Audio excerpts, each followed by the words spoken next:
I'm Jason Giesbrecht. The farm is just under 6,000 feet elevation up here in Mackay, Idaho. We farm alfalfa mostly, a little small grains.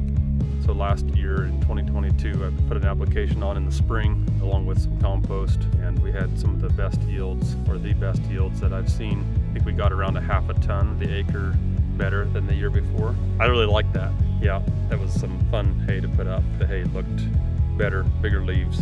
Like this here, they're as big as my thumb. It's got that more alive look to it instead of shriveled up, protecting itself. I'm really enthused about the earthworm counts. The hay is different here and there, but to me the earthworms kind of tell the story. I'm interested in keeping my soil as good or better than when I got it. If we unlock our soils, there's more potential without putting so much money into commercial fertilizer. So I'm Boone Huffman, and we ranch between Chadron and Crawford, Nebraska, and the northwest panhandle of Nebraska. And this spring you can see the direct line of where that stuff was put on half the pivot and the part that wasn't. It was a 22% increased tonnage from control versus applied. Well, I don't do it if it doesn't make us money. So you invested $25 and got a $180 return. You can make money doing that. When somebody's looking at this product and it's the snake oil and it's the too good to be true, you just have to come look. This is how we make our living. And if it doesn't return money to us, then we don't do it. It's that simple.